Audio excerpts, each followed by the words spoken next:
नमस्कार। Hindi animation tutorial में Autodesk माया tutorials part 18 का स्वागत है। इस ट्यूटोरियल में हम कर्व बेसिक्स के बारे में जान लेंगे। कर्व्स का इस्तेमाल कुछ खास शेप को मॉडल करने के लिए और पाथ एनिमेशन के लिए कर सकते हैं। माया में कर्व ड्रॉ करने के कई प्रकार है। उसमें से पहला प्रकार है CV कर्व टूल। इसके लिए हमें क्रिएट में जाके CV कर्व टूल पे क्लिक करना है। इसे ड्रॉ करने के लिए हमें फ्लैट ऑर्थोग्राफिक व्यू की जरूरत पड़ेगी, क्योंकि इस पे हम इसे आसानी से ड्रॉ कर सकते हैं। तो कीबोर्ड पे स्पेस बार टैप कर मैं 4 व्यू में स्विच होता हूँ और फिर वहां से टॉप व्यू को मैक्सिमाइज व्यू मोड में ले आता हूँ। अब इस टॉप व्यू में हमें कर्व ड्रॉ करना है, इसलिए हमें टॉप व्यू पे क्लिक करते जाना है। हमारे हर एक क्लिक के बाद एक वर्टिसेस क्रिएट होती है और फिर उन वर्टिसेस को बीच में जोड़ने वाली एक कर्व क्रिएट होती है। हम जहां जहां क्लिक करते जाएंगे वहां ये कर्व लाइन वर्टिसेस को ज्वाइन करती जाएगी। इस प्रोसेस को स्टॉप करने के लिए हमें कीबोर्ड पे एंटर की दबाना है।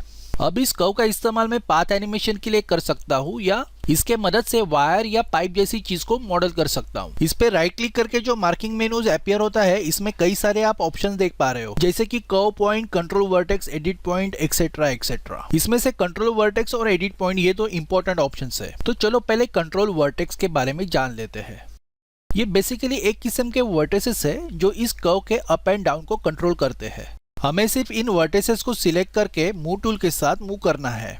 अब हम मार्किंग मेनू से एडिट पॉइंट को सिलेक्ट करते हैं। इसे सिलेक्ट करते ही हम कुछ वर्टिसेस कर्व के बीचों बीच देख पा रहे हैं, जिन्हें हम मूव कर कर्व की दिशा बदल सकते हैं। अब यहाँ पे राइट क्लिक कर मैं मार्किंग मेनू में से ऑब्जेक्ट मोड में स्विच होता हूँ और इस कर्व को सिलेक्ट करके डिलीट करता हूँ। अब हम क्रिएट में से EP कर्व टूल के बारे में जान लेंगे। EP का फुल फॉर्म है एडिट पॉइंट कर्व टूल। ठीक है, तो इसे सिलेक्ट करें। जैसे ही आप इसे ड्रॉ करोगे तो आपको तुरंत पता चलेगा कि इस कर्व का primary edit mode edit point curve tool जैसा है। मानो कि किसी इलेक्ट्रॉनिक चीज से मुझे वायर निकलती हुई दिखाई देनी है, तो मैं सीधे तौर पर उस पॉइंट पे क्लिक कर इस कर्व को उस पॉइंट से बाहर लेके आऊंगा और इस प्रकार से मैं उस इलेक्ट्रॉनिक चीज से इस वायर को बाहर निकलते हुए दिखा सकता हूँ। हो सकता है कि ये चीजें आपको अभी नहीं समझ में आ रही है, लेकिन नेक्स्ट ट्यूटोरियल में हम कर्व मॉडलिंग करने वाले हैं, वहां पे ये सारी चीजें मैं आपको प्रैक्टिकली समझा दूंगा। इस कर्व को डिलीट कर हम और एक नया तरीका देखेंगे। ये तरीका बहुत शानदार है और 3D मॉडलर्स का ये फेवरेट है, वो है बेजियर कर्व टूल।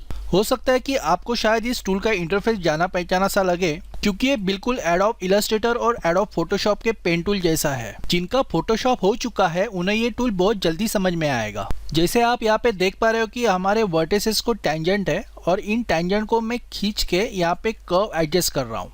ये टेंजेंट हमारे वर्टिसेस के लेफ्ट और राइट दोनों साइड रहते हैं और आप इन्हें हॉरिजॉन्टल या वर्टिकल किसी भी दिशा में मूव या स्ट्रेच कर सकते हैं। इसे एक तरीके का हम फ्री हैंड टूल ही कह सकते हैं। इसके मदद से आपको जो शेप चाहिए वो शेप आप पा सकते हो। यकीन करिए दोस्तों, बेजियर टूल आपका काम बहुत आसान कर देगा। अब हम कीबोर्ड पे एंटर की प्रेस कर इस प्रोसेस को यहाँ पे स्टॉप करते हैं और फिर मैं राइट क्लिक करके इसके मार्किंग मेनू में से कंट्रोल वर्टेक्स टूल को सिलेक्ट करता हूँ। अब हमें यहाँ पे इसके टेंजेंट हैंडल्स दिखाई दे रहे हैं।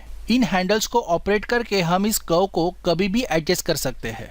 ठीक है, हम वापस इस कर्व को ऑब्जेक्ट मोड में ले जाते हैं और इसे सिलेक्ट करके डिलीट करते हैं। तो दोस्तों, इसके साथ ही हम पेंसिल कर्व टूल के बारे में भी जान लेंगे, लेकिन इसे ड्रॉ करते वक्त शायद हमें वैसा स्मूथनेस ना मिले जैसा एक्चुअल हमें पेंसिल और पेपर से रियल लाइफ में मिलता है। अगर आपका हाथ थोड़ा सा भी शेकी रहेगा तो ये डिजिटल पेन उस हरकत को तुरंत पहचान लेता है।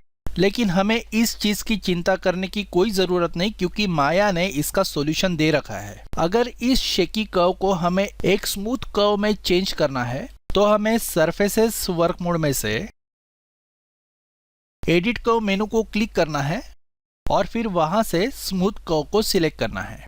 ऐसे करने से हमारा पेंसिल कर्व स्मूथ हो जाएगा।